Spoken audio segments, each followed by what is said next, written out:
Welcome to Dweller of the Dark. We are wicked wizards demanding the resurrection of the yellowed and blackened bones of forgotten masters of horror, science fiction, fantasy, and beyond. Subscribe, comment, like, or I'll send the vampire Helen to rip your heart out. Writers, poets, songwriters, reach out to us if you want to be part of our growing pile of bones. Writing, ghostwriting services on Upwork and Fiverr. We've had a 98% successful completion rate for projects. Contact links below. Children of Horror, Legion of Ghouls, the season of Halloween has arrived. Each night, we will present a tale, song, or poem in the ghoulish spirit of the season. For day 19, we proudly present Clark Ashton Smith's The End of the Story. Devilishly devoted to horror and Halloween. May your souls always be. The End of the Story by Clark Ashton Smith. The following narrative was found among the papers of Christophe Morand, a young law student of Tours, after his unaccountable disappearance during a visit at his father's home near Moulins in November 1798. A sinister, brownish-purple autumn twilight, made premature by the imminence of a sudden thunderstorm, had filled the forest of Avron. The trees along my road were already blurred to ebon masses, and the road itself pale and spectral before me in the thickening gloom, seemed to waver and quiver slightly, as with the tremor of some mysterious earthquake. I spurred my horse, who was woefully tired with a journey begun at dawn, and had fallen hours ago to a protesting and reluctant trot, and we galloped adown the darkening road between enormous oaks that seemed to lean toward us with boughs like clutching fingers as we passed. With dreadful rapidity, the night was upon us. The blackness became a tangible, clinging veil. A nightmare confusion and desperation drove me to spur my mount again with a more cruel rigor. And now, as we went, the first far-off mutter of the storm mingled with the clatter of my horse's hoofs, and the first lightning flashes illumined our way, which, to my amazement, since I believed myself on the main highway through Avron, had inexplicably narrowed to a well-trodden footpath, feeling sure that I had gone astray, but not caring to retrace my steps in the teeth of darkness and the towering clouds of the tempest. I hurried on, hoping, as seemed reasonable, that a path so plainly worn would lead eventually to some house or chateau where I could find refuge for the night.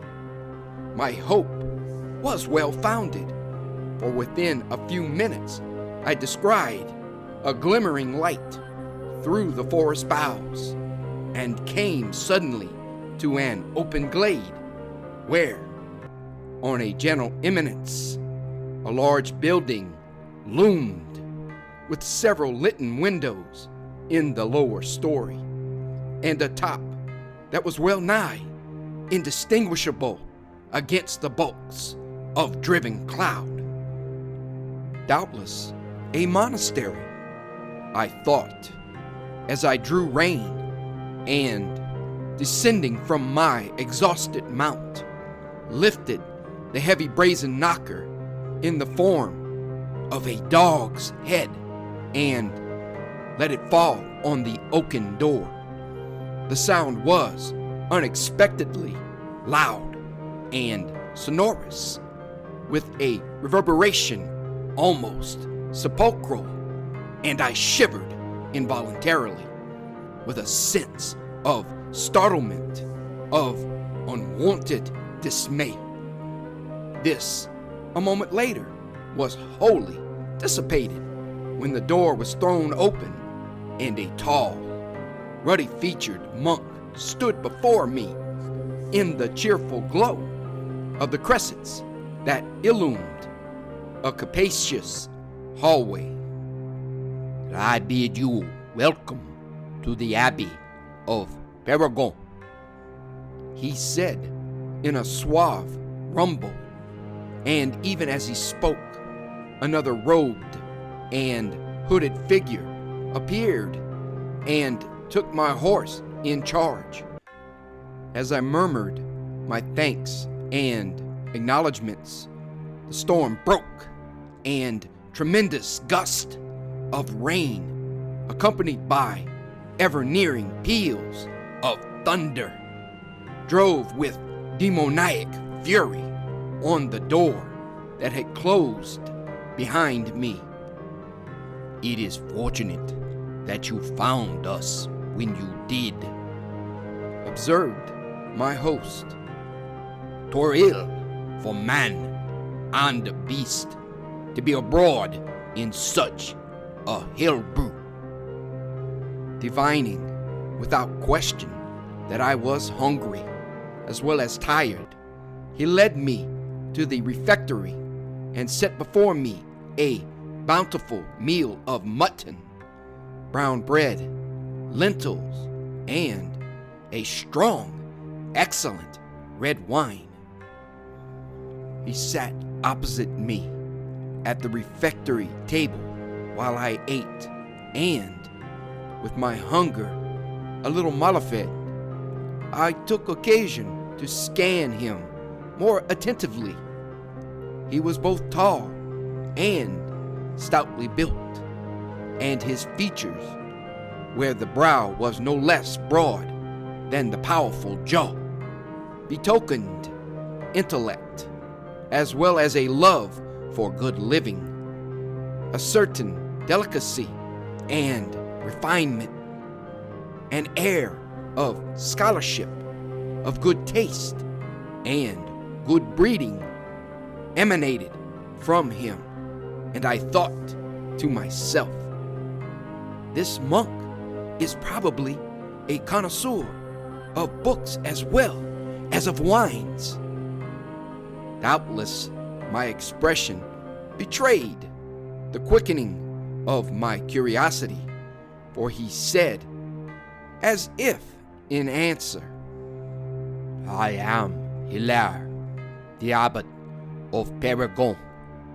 We are a Benedictine order who live in amity with God and with all men, and we do not hold that the spirit is to be enriched by the mortification or impoverishment of the body.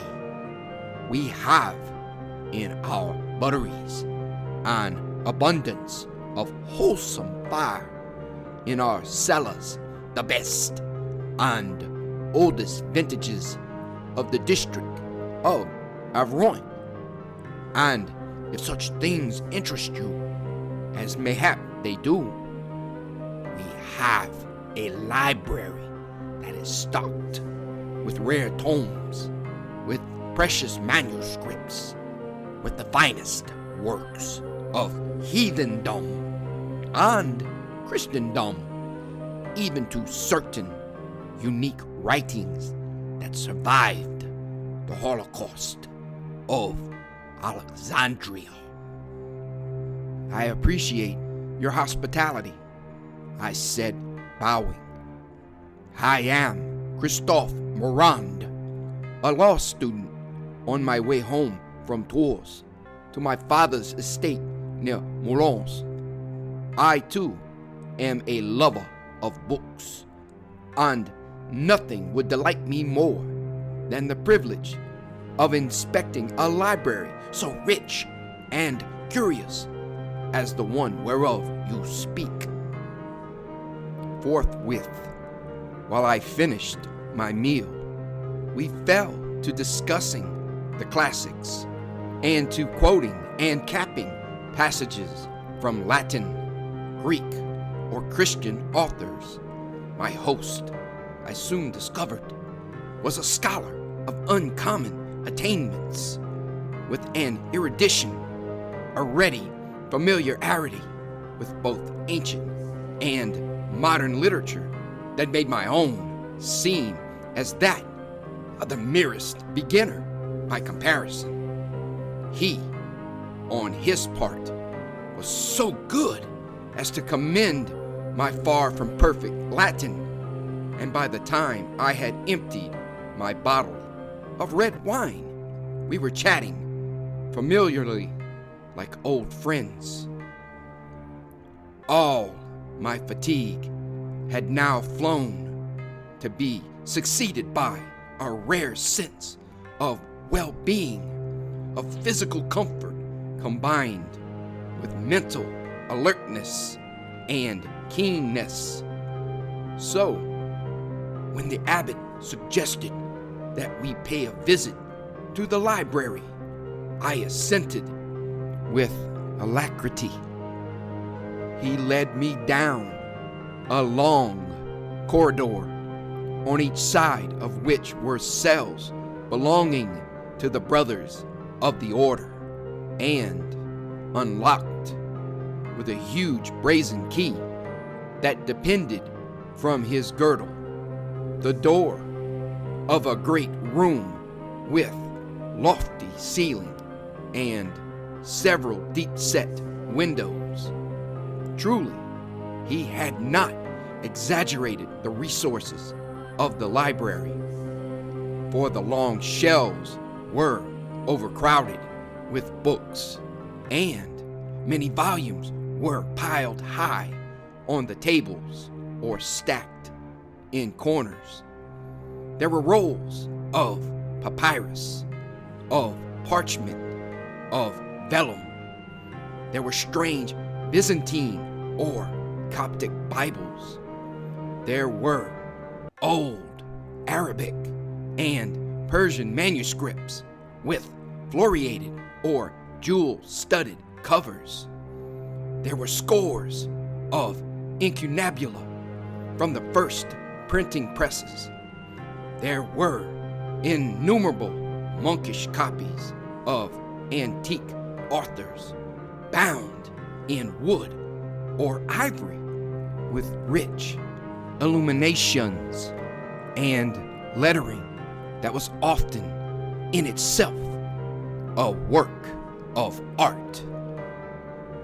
With the care that was both loving and meticulous, the abbot Hilaire brought out volume after volume for my inspection. Many of them I had never seen before. Some were unknown to me even by fame or rumor.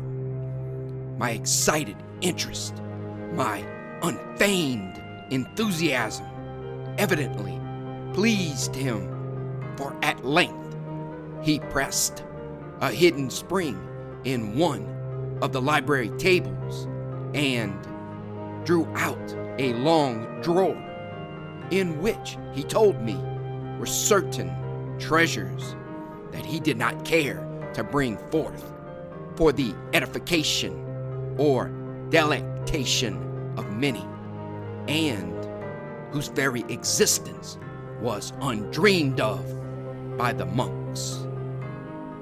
Here, he continued, are 3 odes by Catullus, which you will not find in any published edition of his works. Here also is an original manuscript of Sappho, a complete copy of a poem otherwise extant, only in brief fragments. Here are 2 of the lost tales of Miletus, a letter of Pericles to Aspasia, an unknown dialogue of Plato, and an old Arabian work on astronomy by some anonymous author, in which the theories of Copernicus are anticipated. And lastly, here is the somewhat infamous Histoire d'Amour by Bernard de Valancourt, which was destroyed immediately upon publication, and of which only one other copy is known to exist. As I gazed with mingled awe and curiosity on the unique, unheard of treasures he displayed, I saw in one corner of the drawer what appeared to be a thin volume with plain, untitled binding of dark leather. I ventured to pick it up and found that it contained a few sheets of closely written manuscript in Old French. "And this?" I queried, turning to look at Hilaire, whose face, to my amazement, had suddenly assumed a melancholy and troubled expression. It were better not to ask, my son. He crossed himself as he spoke, and his voice was no longer mellow, but harsh, agitated, full of a sorrowful perturbation. There is a curse on the pages that you hold in your hand, an evil spell. A malign power is attached to them, and he who would venture to peruse them is henceforward in dire peril, both of body and soul. He took the little volume from me as he spoke, and returned it to the drawer, again crossing himself carefully as he did so. "But, Father," I dared to expostulate, "how can such things be? How can there be danger in a few written sheets of parchment?" Christophe, there are things beyond your understanding, things that it were not well for you to know. The might of Satan is manifestable in devious modes, in diverse manners. There are other temptations than those of the world and the flesh. There are evils no less subtle than irresistible. There are hidden heresies and necromancies other than those which sorcerers practice. With what, then, are these pages concerned? That such occult peril, such unholy power lurks within them? I forbid you to ask. His tone was one of great rigor, with a finality that dissuaded me from further questioning. For you, my son, he went on, the danger would be doubly great, because You are young, ardent, full of desires and curiosities. Believe me, it is better to forget that you have even seen this manuscript. He closed the hidden drawer, and as he did so, the melancholy, troubled look was replaced by his former benignity. Now, He said as he turned to one of the bookshelves, I will show you the copy of Ovid that was owned by the poet Petrarch. he was again the mellow scholar, the kindly, jovial host, and it was evident that the mysterious manuscript was not to be referred to again. But his odd perturbation, the dark and awful hints he had let fall, the vague, terrific terms of his proscription had all served to awaken my wildest curiosity. And though I felt the obsession to be unreasonable, I was quite unable to think of anything else for the rest of the evening.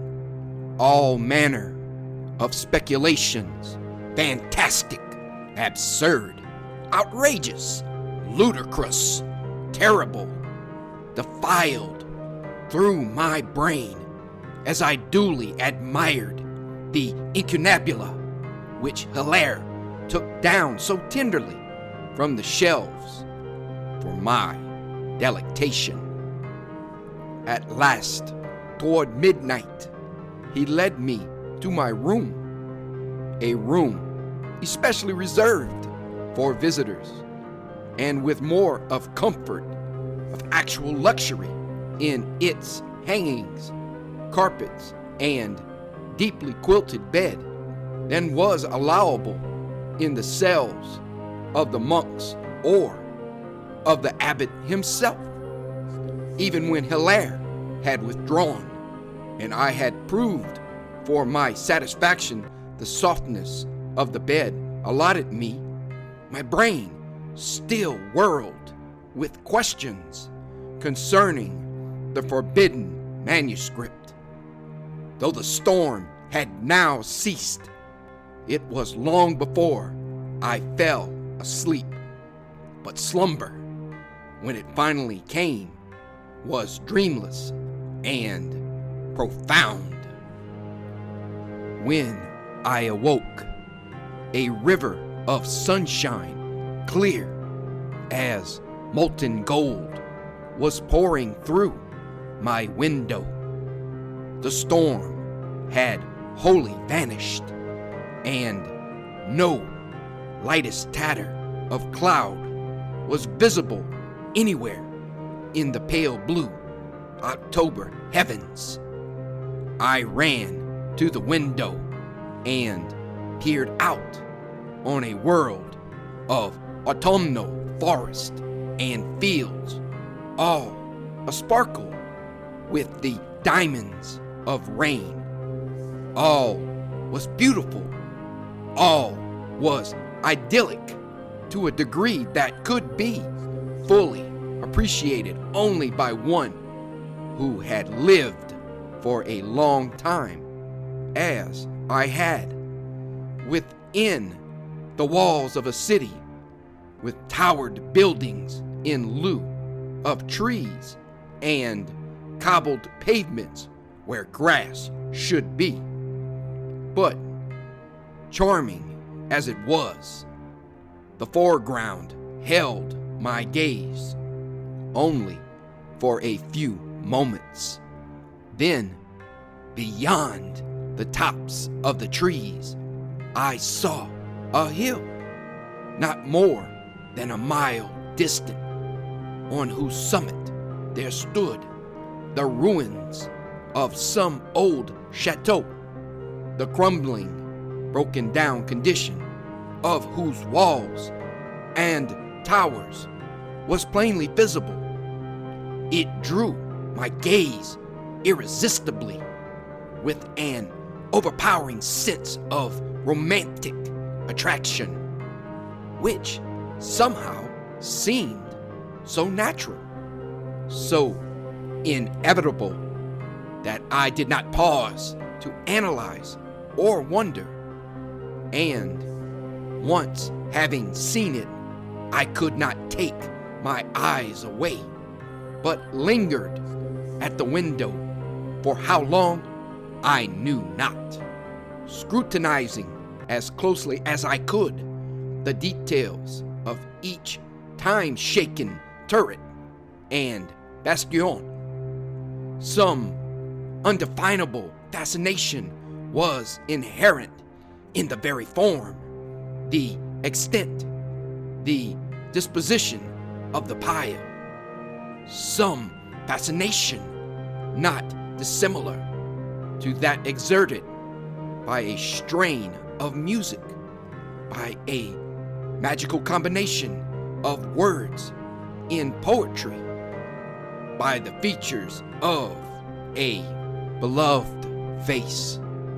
Gazing, I lost myself in reveries that I could not recall afterward, but which left behind them the same tantalizing sense of innominable delight which forgotten nocturnal dreams may sometimes leave.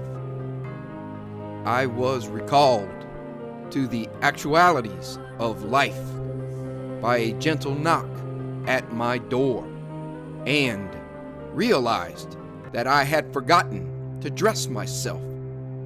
It was the abbot, who came to inquire how I had passed the night, and to tell me that breakfast was ready whenever I should care to arise. For some reason, I felt a little embarrassed, even shamefaced, to have been caught daydreaming. And though this was doubtless unnecessary, I apologized for my dilatoriness. Hilaire, I thought, gave me a keen, inquiring look, which was quickly withdrawn, as, with the suave courtesy of a good host, he assured me that there was nothing whatever for which I need apologize. When I had breakfasted, I told Hilaire, with many expressions of gratitude for his hospitality, that it was time for me to resume my journey. But his regret at the announcement of my departure was so unfeigned, his invitation to tarry for at least another night was so genuinely hearty, so sincerely urgent, that I consented to remain. In truth, I required no great amount of solicitation, for, apart from the real liking I had taken to Hilaire, the mystery of the forbidden manuscript had entirely enslaved my imagination, and I was loath to leave without having learned more concerning it. Also, for a youth with scholastic leanings, the freedom of the abbot's library was a rare privilege, a precious opportunity not to be passed over. I should like, I said, to pursue certain studies while I am here, with the aid of your incomparable collection. Why, son, you are more than welcome to remain for any length of time, and you can have access to my books whenever it suits your need or inclination." So saying, Hilaire detached the key of the library from his girdle and gave it to me. "There are duties," he went on, "which will call me away from the monastery for a few hours today. And doubtless you will desire to study in my absence." A little later, he excused himself and departed, with inward felicitations on the longed-for opportunity that had fallen so readily into my hands. I hastened to the library with no thought save to read the proscribed manuscript. Giving scarcely a glance at the laden shelves, I sought the table with the secret drawer and fumbled for the spring. After a little anxious delay, I pressed the proper spot and drew forth the drawer. An impulsion that had become a veritable obsession, a fever of curiosity that bordered upon actual madness, drove me, and if the safety of my soul had really depended upon it, I could not have denied the desire which forced me to take from the drawer the thin volume with plain, unlettered binding. Seating myself in a chair near one of the windows, I began to peruse the pages, which were only 6 in number. The writing was peculiar, with letter forms of a fantasticality I had never met before, and the French was not only old, but well nigh barbarous in its quaint singularity. Notwithstanding the difficulty I found in deciphering them, a mad, unaccountable thrill ran through me at the first words, and I read on with all the sensations of a man who had been bewitched, or who had drunken a philter of bewildering potency. There was no title, no date, and the writing was a narrative which began almost as abruptly as it ended.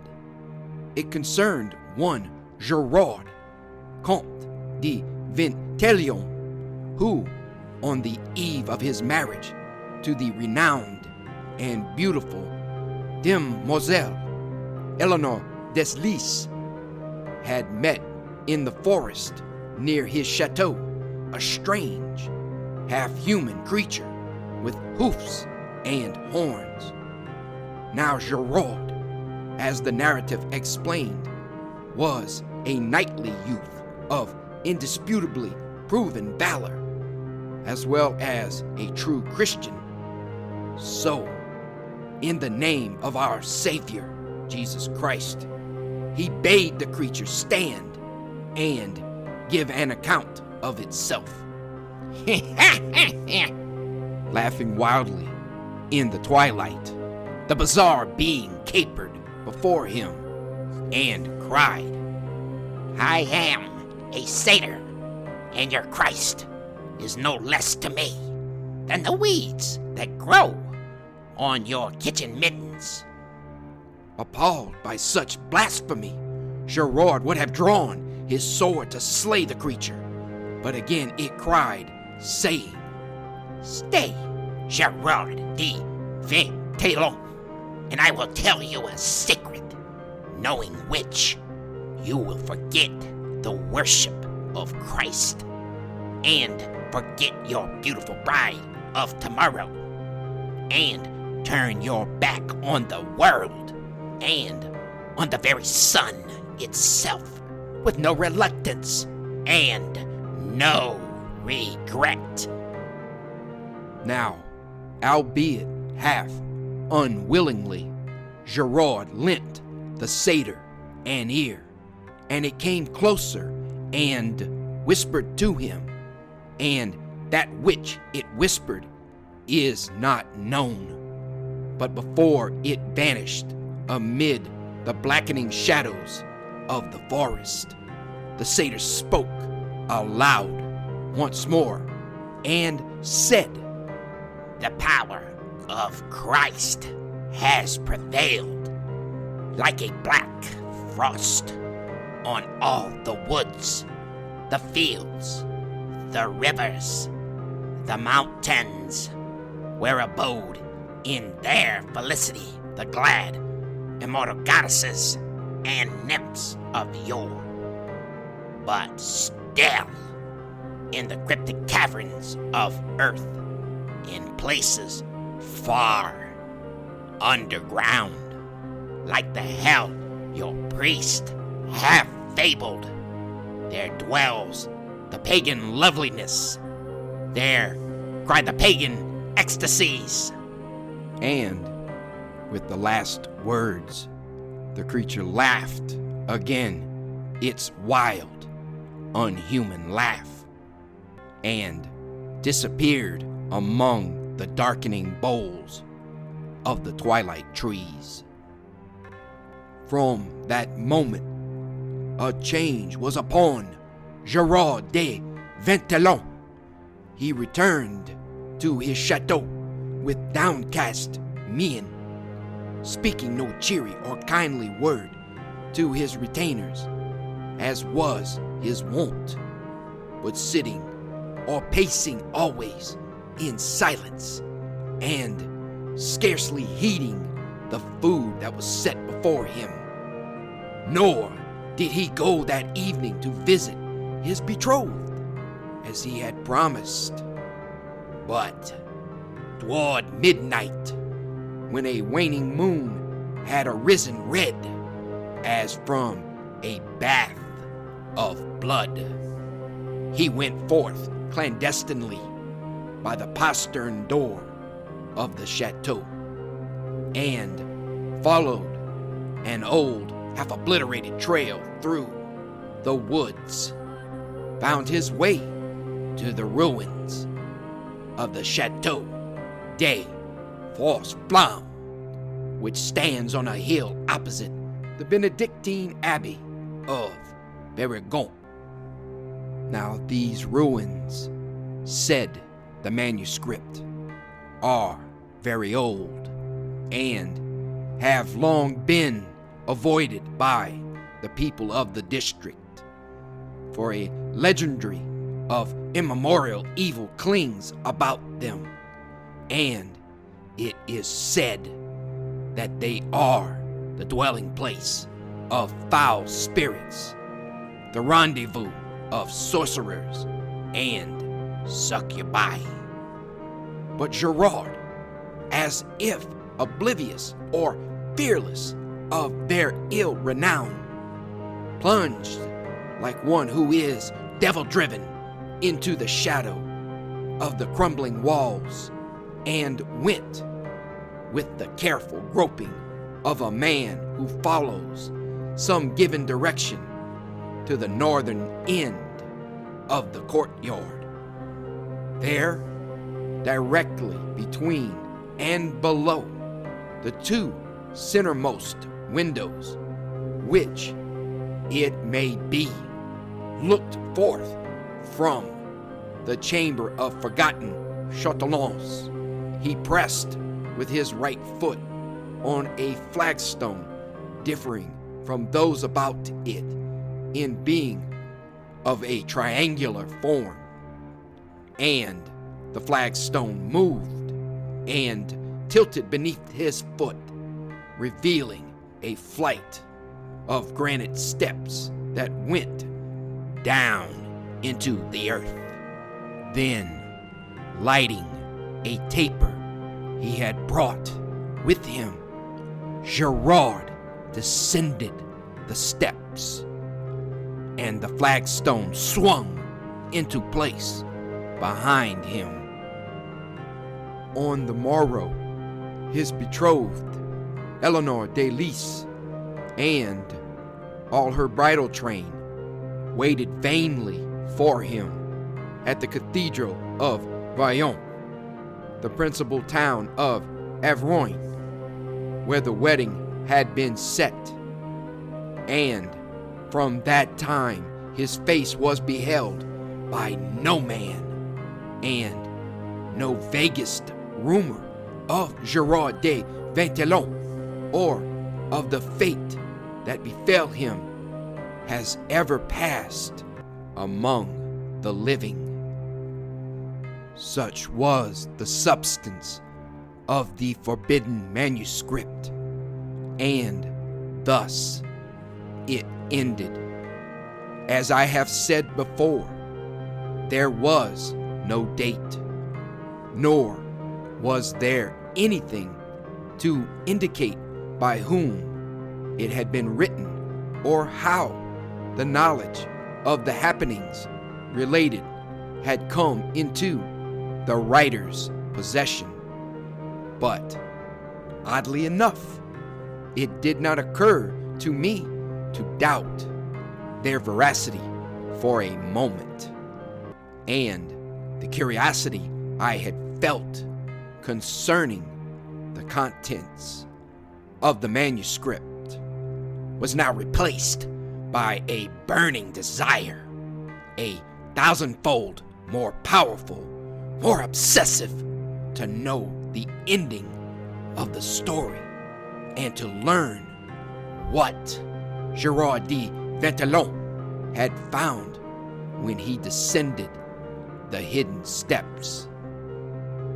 In reading the tale, it had, of course, occurred to me that the ruins of the Chateau de Fausse-Flamme described therein were the very same ruins I had seen that morning from my chamber window. And pondering this, I became more and more possessed by an insane fever, by a frenetic, unholy excitement. Returning the manuscript to the secret drawer, I left the library and wandered for a while in an aimless fashion about the corridors of the monastery, chancing to meet there the same monk who had taken my horse in charge the previous evening. I ventured to question him as discreetly and casually as I could regarding the ruins which were visible from the abbey windows. He crossed himself, and a frightened look came over his broad, placid face at my query. Those ruins are those of the Chateau de Fausse-Flamme, He replied. For untold years, men say they have been the haunt of unholy spirits, of witches and demons, and festivals not to be described or even named or held within their walls. No weapon known to man, no exorcism or holy water has ever prevailed against these demons. Many brave cavaliers and monks have disappeared amid the shadows of Fausse-Flamme, never to return. And once, it is told, an abbot of Paragon went thither to make war on the powers of evil. But what befell him at the hands of the succubi is not known or conjectured. Some say that the demons are abominable hags whose bodies terminate in serpentine coils. others that there are women of more than mortal beauty whose kisses are a diabolic delight that consumes the flesh of men with the fierceness of hellfire. As for me, I know not whether such tales are true, but I should not care to venture within the walls of False-Flam.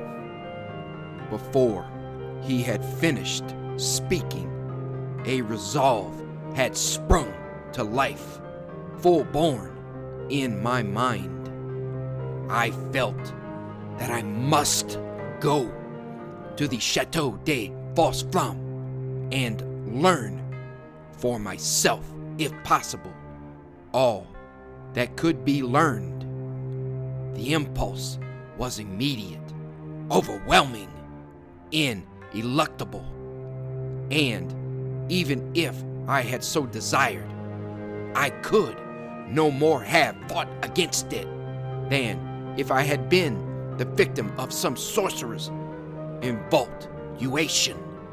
The proscription of the Abbot Hilaire, the strange, unfinished tale in the old manuscript, the evil legendry at which the monk had now hinted, all these, it would seem, should have served to frighten and deter me from such a resolve. But, on the contrary, by some bizarre inversion of thought, they seemed to conceal some delectable mystery, to denote a hidden world of ineffable things, of vague, undreamable pleasures that set my brain on fire and made my pulses throb deliriously.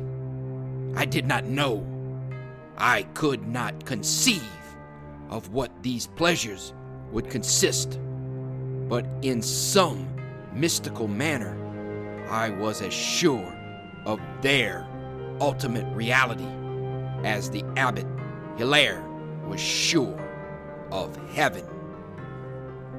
I determined to go that very afternoon in the absence of Hilaire, who, I felt instinctively, might be suspicious of any such intention on my part, and would surely be inimical toward its fulfillment. My preparations were very simple. I put in my pockets a small taper from my room and the heel of a loaf of bread from the refectory, and making sure that a little dagger, which I always carried, was in its sheath, I left the monastery forthwith. Meeting two of the brothers in the courtyard, I told them I was going for a short walk in the neighboring woods. They gave me a jovial pax vobiscum and went upon their way in the spirit of the words, heading as directly as I could for False-Flam, whose turrets were often lost behind the high and interlacing boughs. I entered the forest. There were no paths, and often I was compelled to brief detours and divagations by the thickness of the underbrush. In my feverish hurry to reach the ruins, it seemed hours before I came to the top of the hill which False-Flam surmounted, but probably it was little more than 30 minutes. Climbing the last declivity of the boulder-strewn slope, I came suddenly within view of the chateau, standing close at hand in the center of the level table which formed the summit. Trees had taken root in its broken-down walls, and the ruinous gateway that gave on the courtyard was half choked by bushes brambles and nettle plants, forcing my way through, not without difficulty, and with clothing that had suffered from the bramble thorns. I went, like Gerard de Ventallon in the old manuscript, to the northern end of the court. Enormous, evil-looking weeds were rooted between the flagstones, rearing their thick and fleshy leaves that had turned to dull, sinister maroons and purples with the onset of autumn. But I soon found the triangular flagstone indicated in the tale, and without the slightest delay or hesitation, I pressed upon it with my right foot. A mad shiver, a thrill of adventurous triumph that was mingled with something of trepidation leaped through me when the great flagstone tilted easily beneath my foot, disclosing dark steps of granite, even as in the story. Now, for a moment, the vaguely hinted horrors of the monkish legends became eminently real in my imagination, and I paused before the black opening that was to engulf me, wondering if some satanic spell had not drawn me thither to perils of unknown terror and inconceivable gravity. Only for a few instants, however, did I hesitate. Then the sense of peril faded. The monkish horrors became a fantastic dream, and the charm of things unformulable, but ever closer at hand, always more readily attainable, tightened about me like the embrace of amorous arms. I lit my taper. I descended the stair, and even as behind Gerard de Ventallon, the triangular block of stone silently resumed its place in the paving of the court above me. Doubtless, it was moved by some mechanism operable by a man's weight on one of the steps.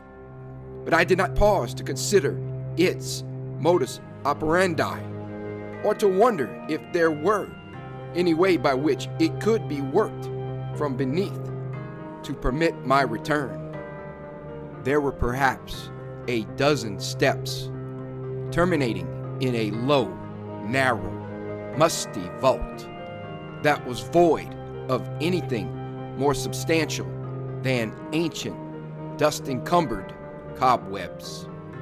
At the end, a small doorway admitted me to a second vault that differed from the first only in being larger and dustier. I passed through several such vaults and then found myself in a long passage or tunnel, half blocked in places by boulders or heaps of rubble that had fallen from the crumbling sides. It was very damp and full of the noisome odor of stagnant waters and subterranean mold.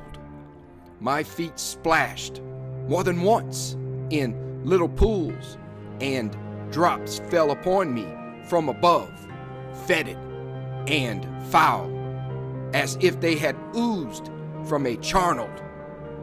Beyond the wavering circle of light that my taper maintained, it seemed to me that the coils of dim and shadowy serpents slithered away in the darkness at my approach.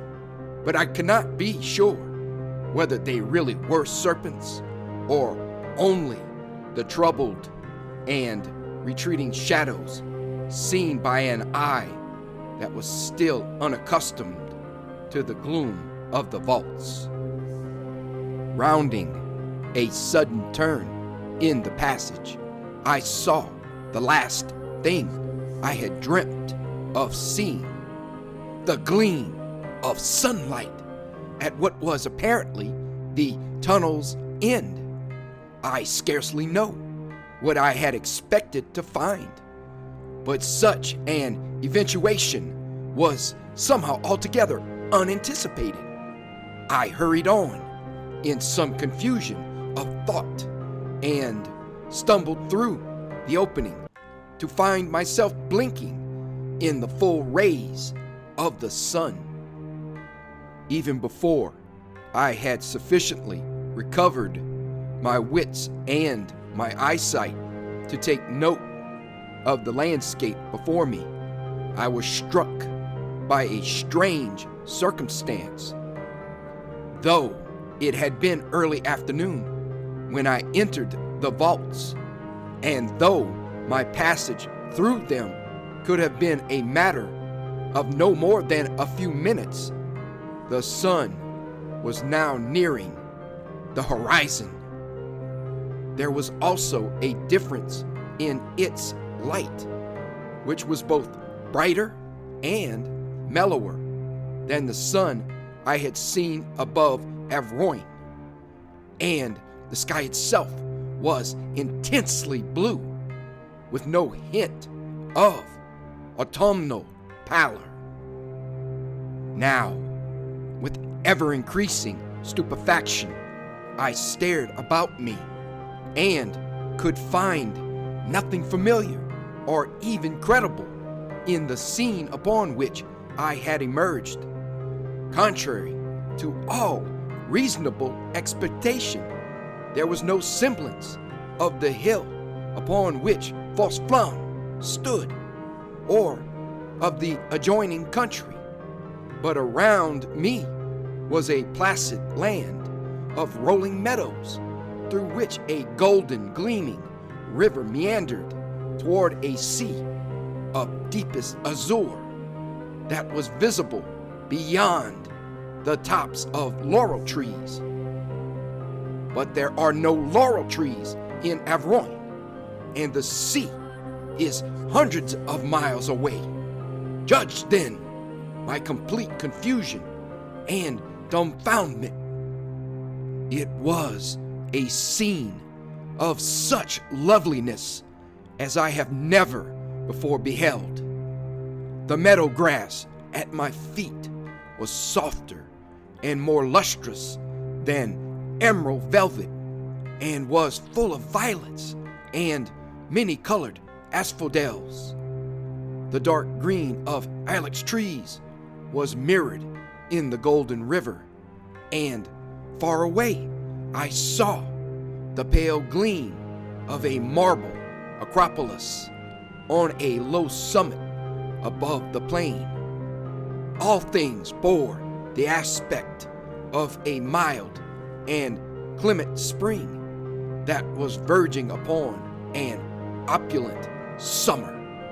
I felt as if I had stepped into a land of classic myth, of Grecian legend, and moment by moment, all surprise, all wonder as to how I could have come there, was drowned in a sense of ever-growing ecstasy before the utter, ineffable beauty of the landscape. Nearby, in a laurel grove, a white roof shone in the late rays of the sun. I was drawn toward it by the same allurement, only far more potent and urgent, which I had felt on seeing the forbidden manuscript and the ruins of False Flam. Here, I knew with an esoteric certainty, was the culmination of my quest, the reward of all my mad and perhaps impious curiosity. As I entered the grove, I heard laughter among the trees, blending harmoniously with the low murmur of their leaves in a soft, balmy wind. I thought I saw vague forms that melted among the boles at my approach, and once a shaggy, goat-like creature with human head and body ran across my path, as if in pursuit of a flying nymph. In the heart of the grove, I found a marble palace with a portico of Doric columns. As I neared it, I was greeted by 2 women in the costume of ancient slaves, and though my Greek is of the meagerest, I found no difficulty whatever in comprehending their speech, which was of Attic purity. Our mistress, Nicia, awaits you. They told me. I could no longer marvel at anything, but accepted my situation without question or surmise, like one who resigns himself to the progress of some delightful dream.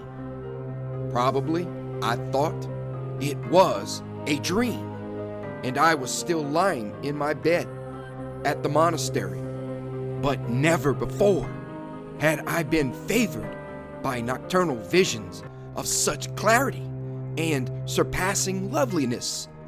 The interior of the palace was full of a luxury that verged upon the barbaric, and which evidently belonged to the period of Greek decadence, with its intermingling of Oriental influences. I was led through a hallway gleaming with onyx and polished porphyry into an opulently furnished room where, on a couch of gorgeous fabrics, there reclined a woman of goddess-like beauty. At sight of her, I trembled from head to foot with the violence of a strange emotion. I had heard of the sudden mad loves by which men are seized on beholding for the first time a certain face and form, but never before had I experienced a passion of such intensity, such all-consuming ardor as the one I conceived immediately for this woman.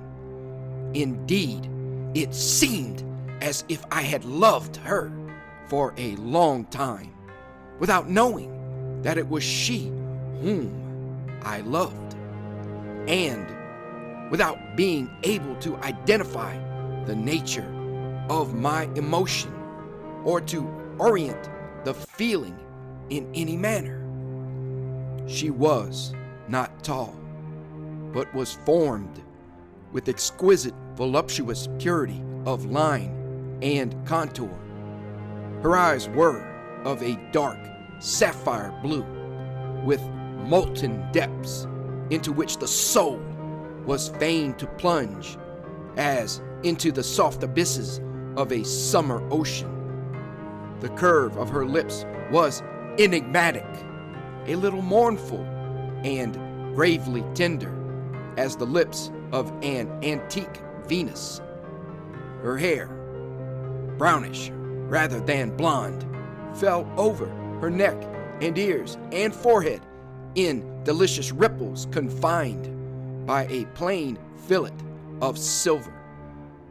In her expression there was a mixture of pride and voluptuousness, of regal imperiousness and feminine yielding. Her movements were all as effortless and graceful as those of a serpent. I knew you would come, she murmured in the same soft-voweled Greek I had heard from the lips of her servants.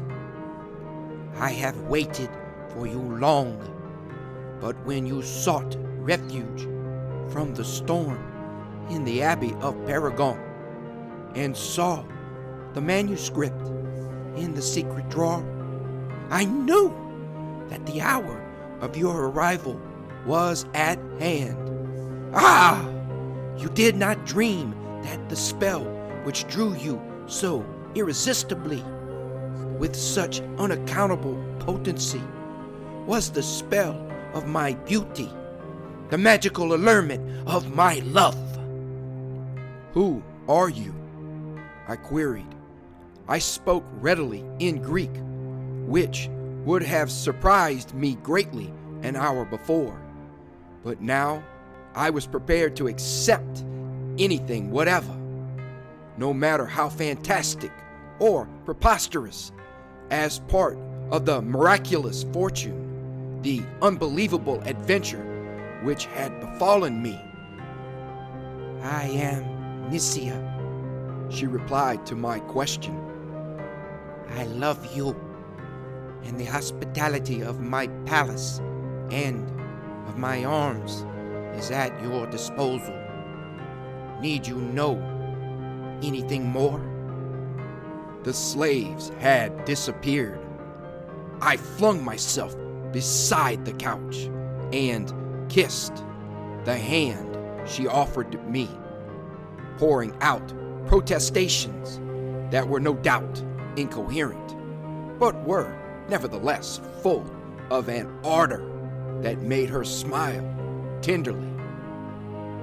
Her hand was cool to my lips, but the touch of it fired my passion. I ventured to seat myself beside her on the couch, and she did not deny my familiarity, while a soft purple twilight began to fill the corners of the chamber. We conversed happily, saying over and over again all the sweet, absurd litanies, all the felicitous nothings that come instinctively to the lips of lovers. She was incredibly soft in my arms, and it seemed almost as if the completeness of her yielding was unhindered by the presence of bones in her lovely body. The servants entered noiselessly, lighting rich lamps of intricately carven gold, and setting before us a meal of spicy meats, of unknown savorous fruits, and potent wines. But I could eat little, and while I drank, I thirsted for the sweeter wine of Nicia's mouth. I do not know when we fell asleep, but the evening had flown like an enchanted moment. Heavy with felicity, I drifted off on a silken tide of drowsiness, and the golden lamps and the face of Nicia blurred in a blissful mist and were seen no more. Suddenly, from the depths of a slumber beyond all dreams, I found myself compelled into full wakefulness. For an instant, I did not even realize where I was, still less what had aroused me. Then I heard a footfall in the open doorway of the room, and peering across the sleeping head of Nicia, saw in the lamplight the abbot Hilaire, who had paused on the threshold. A look of absolute horror was imprinted upon his face, and as he caught sight of me, he began to gibber in Latin, in tones where something of fear was blended with fanatical abhorrence and hatred. I saw that he carried in his hands a large bottle and an aspergillus. I felt sure that the bottle was full of holy water, and, of course, divined the use for which it was intended. Looking at Nicia, I saw that she too was awake, and knew that she was aware of the abbot's presence. She gave me a strange smile in which I read an affectionate pity mingled with the reassurance that a woman offers a frightened child. "Do not fear for me," she whispered.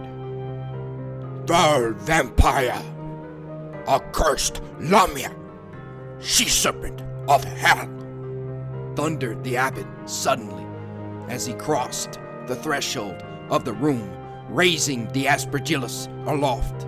At the same moment, Nisia glided from the couch with an unbelievable swiftness of motion and vanished through an outer door that gave upon the forest of laurels.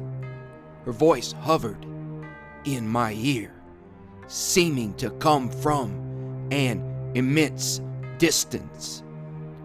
"Farewell for a while, Christophe, but have no fear. You shall find me again if you are brave and patient." As the words ended, the holy water from the aspergillum fell on the floor of the chamber and on the couch where Nisia had lain beside me. There was a crash as of many thunders, and the golden lamps went out in a darkness that seemed full of falling dust, of raining fragments. I lost all consciousness, and when I recovered, I found myself lying on a heap of rubble in one of the vaults I had traversed earlier in the day, with a taper in his hand and an expression of great solicitude, of infinite pity upon his face. Hilaire was stooping over me. Beside him lay the bottle and the dripping aspergillum. "I thank God, my son, that I found you in good time," he said. "When I returned to the abbey this evening and learned that you were gone, I surmised all that had happened.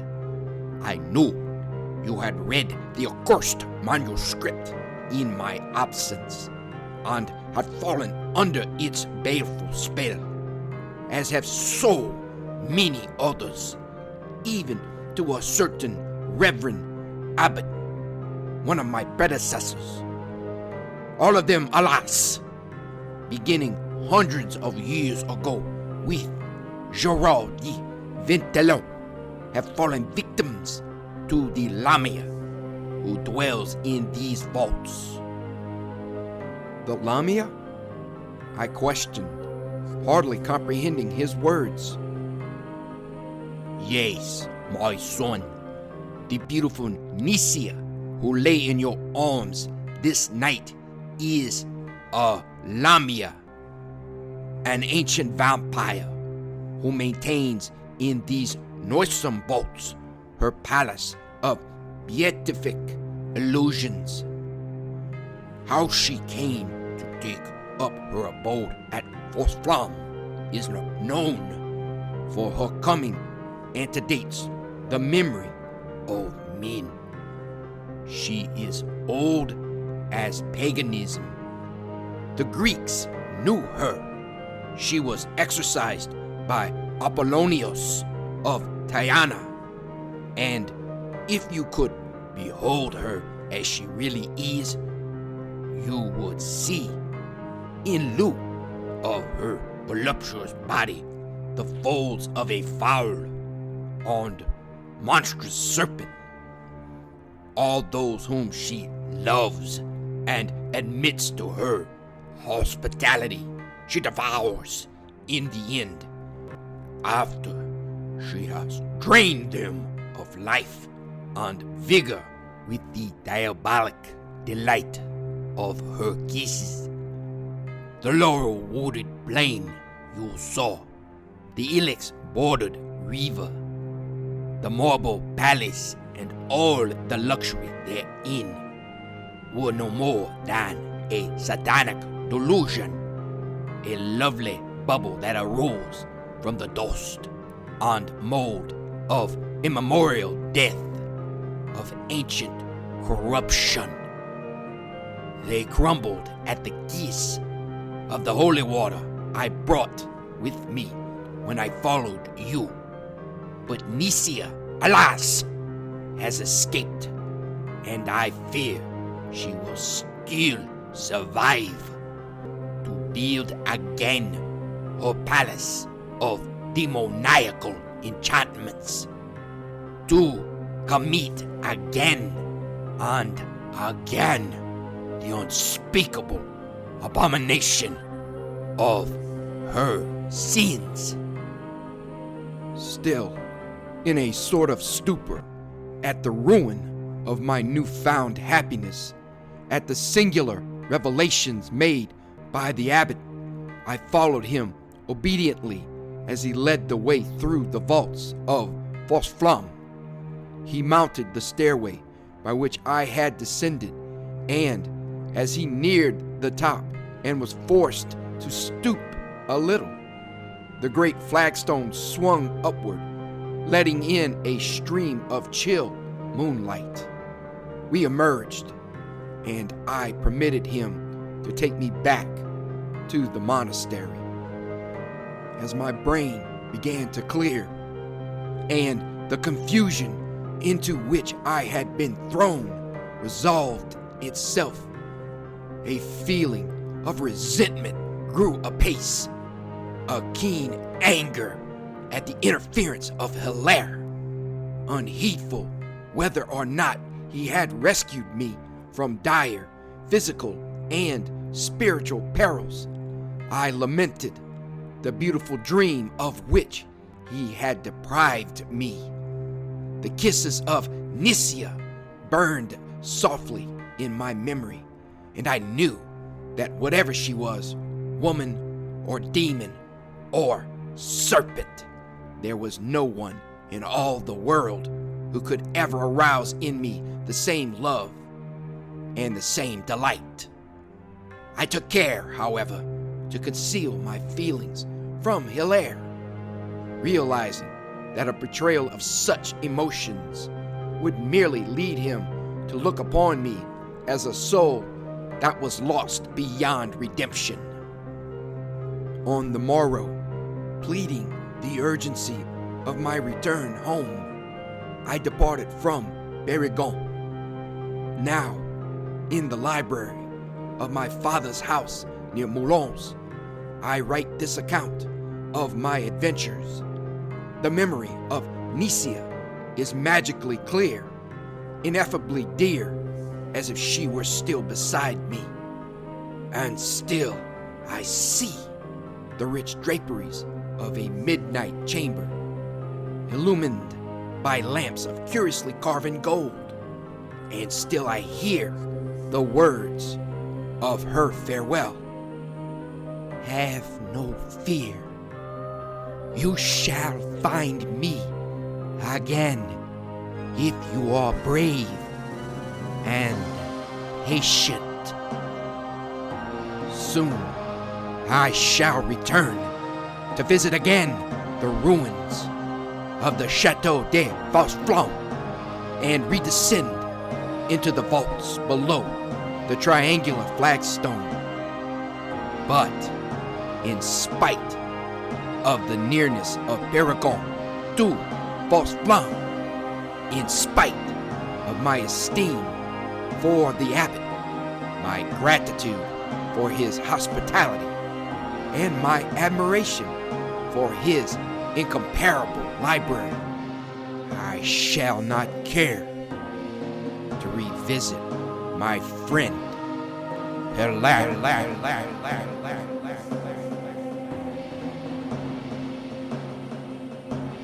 Thank you for listening. Have a great night.